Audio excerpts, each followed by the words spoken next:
আজ দেখো, আজ ওয়াজ মাহফিলে কোনো লোক নাই। কারণ কি? ওয়াজ মাহফিলে বাইরে কত লোক আপনারা দেখুন। আজকে ঈদ জন্য দায় কারা? দেখেন, একটা ইত্যাদির অনুষ্ঠানে কত লোক, হাজার হাজার দর্শক, একটা গানের অনুষ্ঠানে, কিন্তু ওয়াজ মাহফিলে লোক নেই। এর কারণ কি? কারণ ইসলামটাকে এরা নষ্ট করে ফেলছে। কিছু কিছু হুজুর আছে, তার কারণে ইসলামের নাম করে টাকা তোলে। ওরা ওয়াজ মাহফিলের ওসিলায় মিথ্যে কথা বলে। এরা ওয়াজ মাহফিল না করে রাজনীতি কথা বলে। এই জন্যে আজকে আমাদের এই অবস্থা। কারণ আগেকার যারা ওয়াজ মাহফিল শুনতে যেত, তারা কিন্তু চোখে পানি টস টস টস টস করতো, হৃদয়ে জায়গা করে নিত, হৃদয় দিত আল্লাহ তালা। এসে আমরাই দেখেছি অনেকজনা নামাজ পড়তে যেত। আর এখনকার ওয়াজ মাহফিল শুনলে এসে তারা কিন্তু টিকটক করে, ফানি ভিডিও তৈরি করে। এর কারণ কারা? কাদের?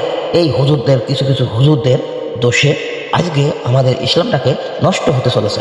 এইসব কিছু হুজুররা আল্লাহ দোয়াই দিয়ে এরা মিথ্যা কথা বলে, এরা মিথ্যা করে টেকা দেয় করে, ওয়াজ মাহফিল নামে রাজনীতি কথা আলোচনা করে। এই অবস্থা, এর জন্য দায়ী কিন্তু আমরা। তাই আমরা সবাই সতর্ক হয়ে ইসলামটাকে আরো উন্নত করার চেষ্টা করি, ভালোবাসার চেষ্টা করি।